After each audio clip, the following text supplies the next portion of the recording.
Okay. Uh,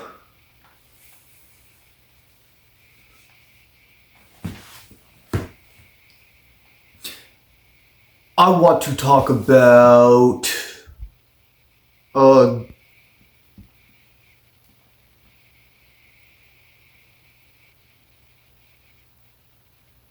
certain testing applications in employment processes, such as pre-employment.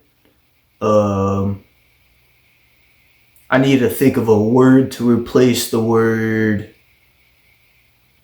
I want to say. Um,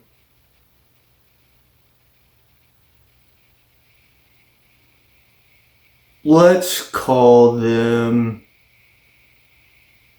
adult candy. No, let's call it.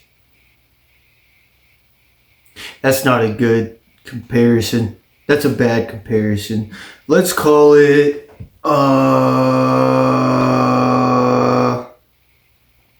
Let's just call it green testing because that's what I think is unfair about it. I don't think any of the other classifications of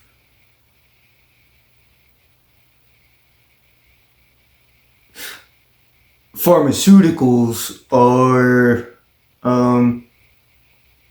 necessarily unfair. Um, so pharmaceutical testing in America, I think is unnecessarily unfair against people that use the green. Why do I say this? Well, currently the standards for pharmaceutical testing is a 12 panel urine test. And while I do think this test is fair for all of the other pharmaceuticals, I think it is extremely imbalanced to people that choose to take green. I think for the most part, taking green or consuming the green in your own time responsibly has no downside to how you behave in the work setting. I myself have used the green, and I have always had to hide that aspect of myself from my employer. I've never lied on a pharmaceutical test. I've always done it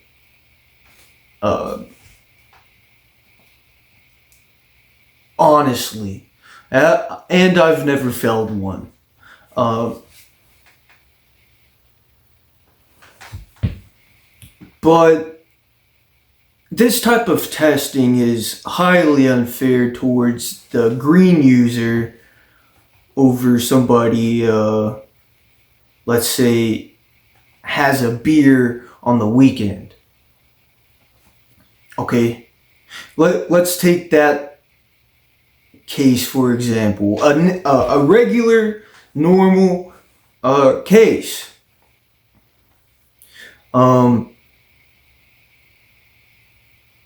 So the green has this ability, due to its characteristics of being closely structurally aligned to a fatty acid, and the nature of alcohol being predominantly water soluble.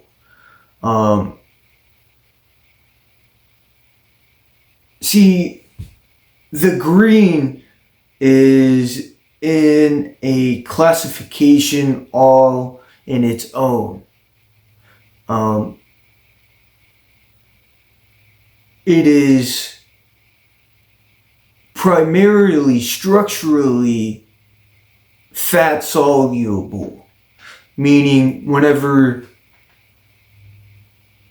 you consume the product, it will stay within your fat reserves. Like it'll dissolve into the fat of the person consuming these products, causing a buildup of the byproducts from your body as you excrete it for a longer amount of time. So let's say, my apologies, I'm jumping ahead too far. And let's go back to um, and how it's compared to alcohol. So whenever you compare it to something like alcohol,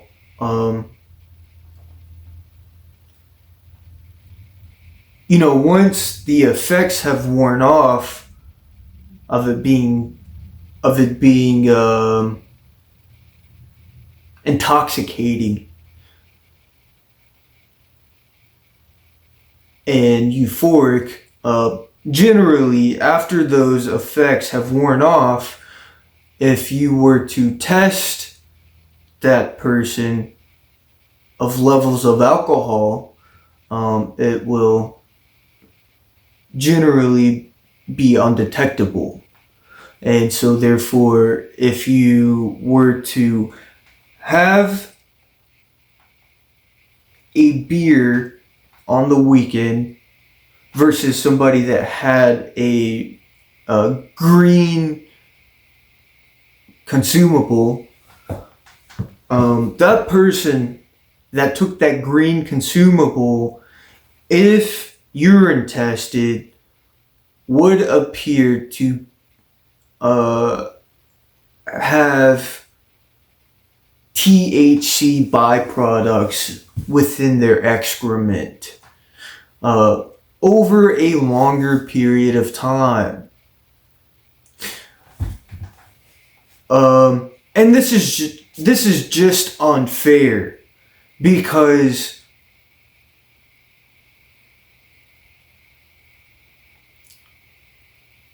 alcohol, arguably a more destructive pharmaceutical than the green, but its qualities of being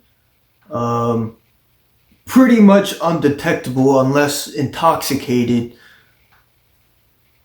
through pharmaceutical testing is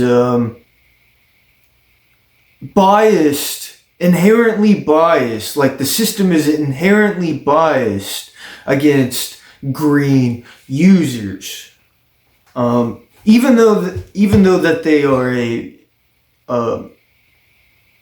good citizen and are that they can work, they're good at working. I myself am very good at working. Not to brag on myself, but I have a very good work ethic, and it is not damaged in any way by the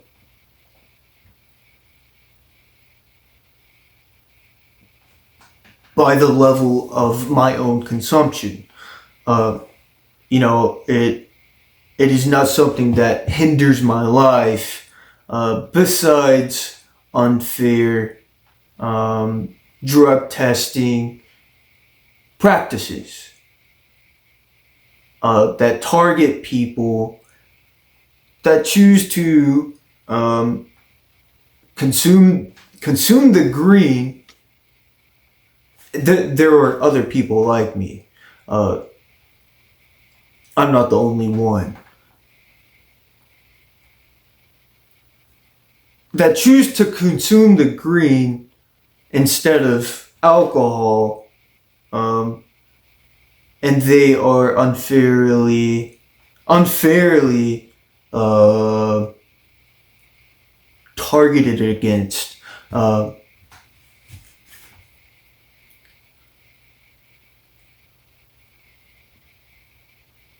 Let's take a more extreme example, because in one of my previous videos, I talked about the green.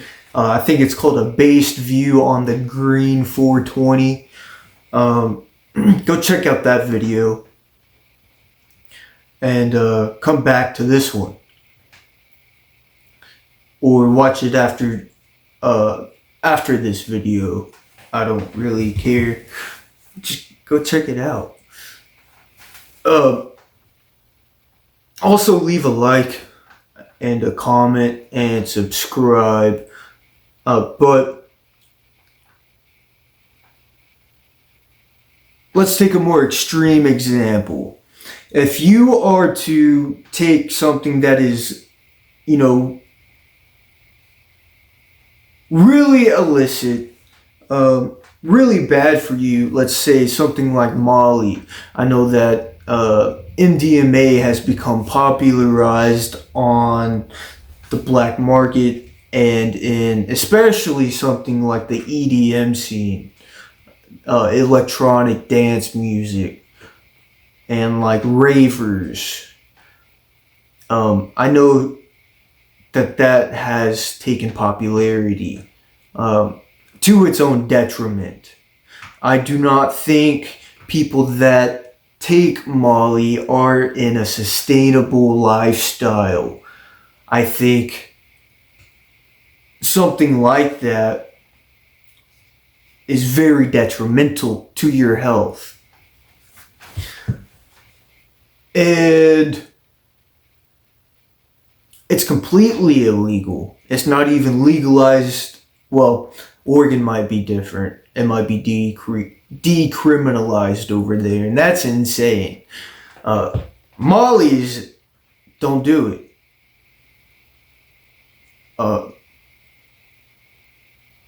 I would say the green is a pretty safe compound, but anything above that, has some caution. I pretty much tie caffeine, nicotine, and the green THC all pretty much in a similar class of safety.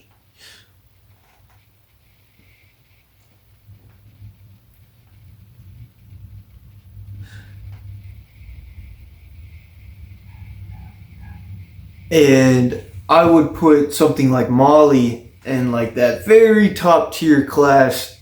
Don't even touch it. Don't even look at it. Just because I know about the research, it really, really devastates the brain. If you look at MRI scans of people that take MDMA, it is not good. Like actual physical evidence of it being dangerous. Now, alcohol is also very dangerous. Now, there is some degradation with the green, and just take care of your body is all I gotta say.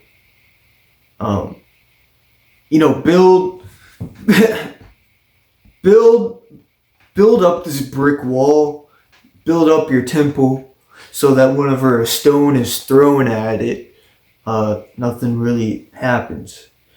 But don't throw boulders at the building. I would say MDMA or all of these stimulants that are taken for fun is more like a boulder being thrown at your building. And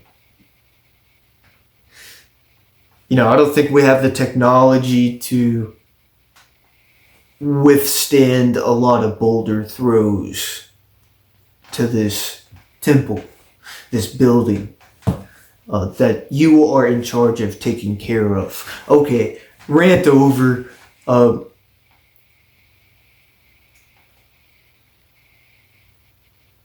I wanted to highlight the severity of these drugs and what kind of damage it does over something, let's say, the green.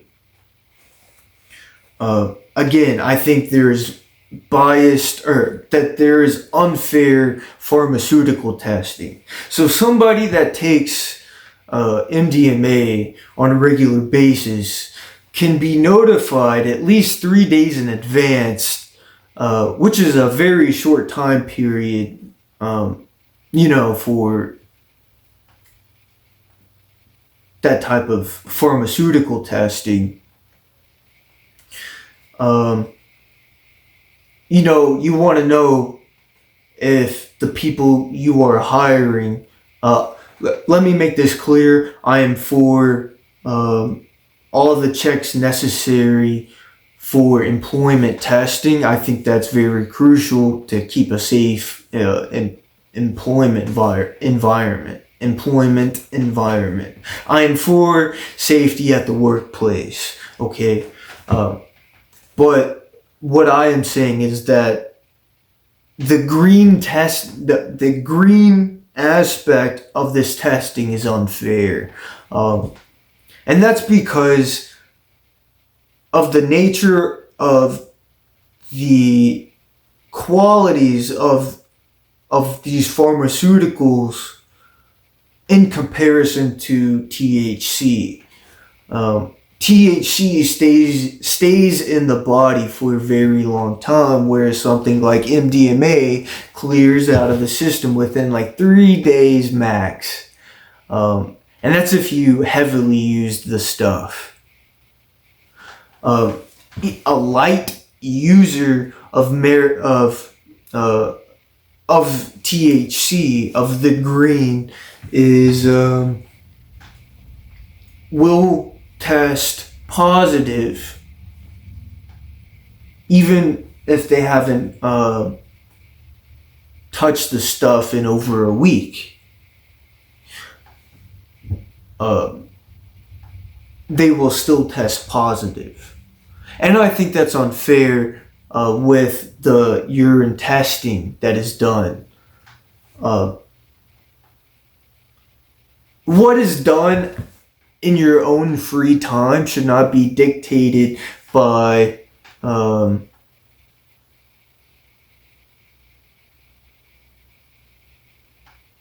company to this extent. If you allow your workers to drink on the weekend, arguably a very dangerous, risky behavior,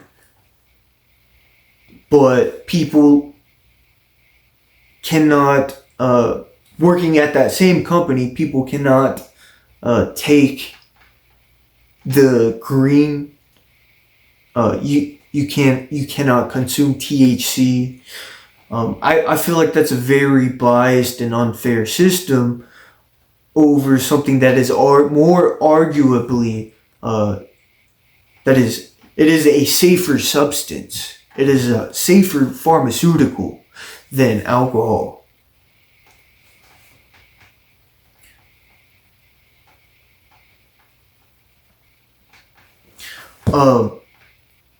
All of these stimulants and pharmaceuticals, like illicit pharmaceuticals, except for THC, pretty much all share this in common: that they will not be detectable in the body in about 3 days after use. Whereas THC use is detectable for a very long amount of time. So it can go up to a month. Some people that are in very poor health, like they have a lot of fat. The more fat you have on the body, and the amount that is consumed,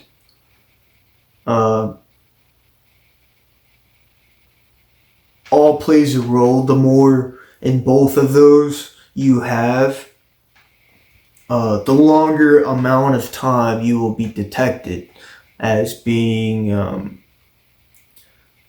having consumed THC. And I think this is very unfair, because you can go home on the weekend, consume a THC product, which is legal. It is legal in the state of Texas. Some forms of it.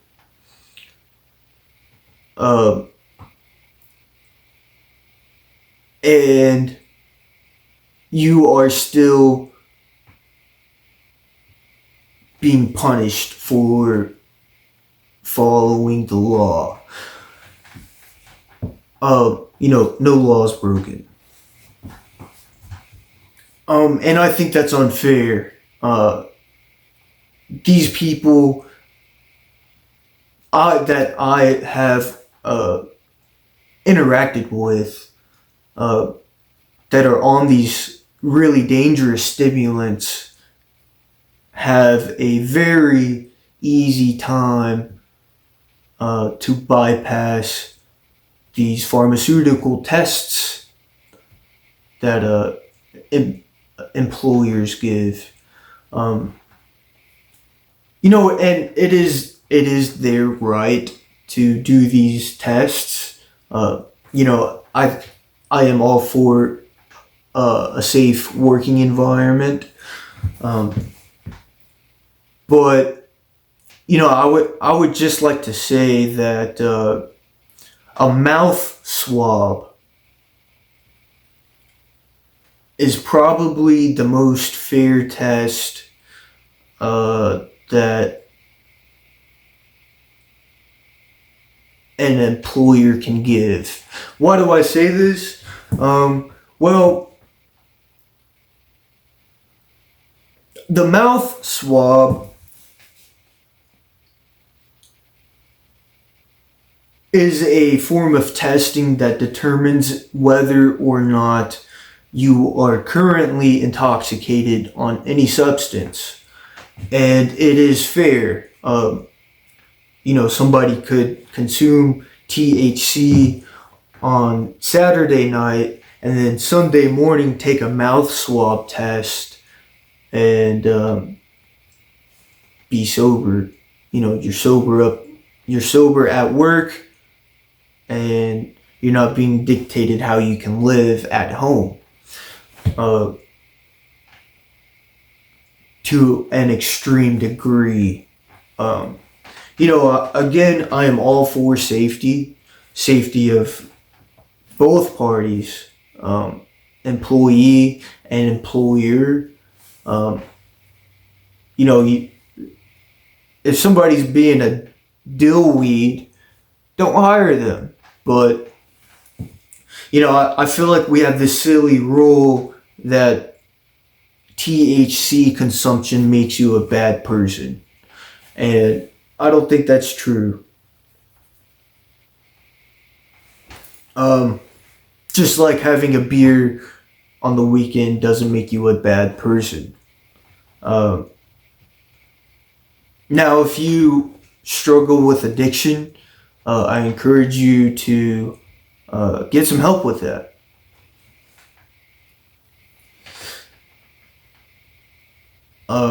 Learn self-control.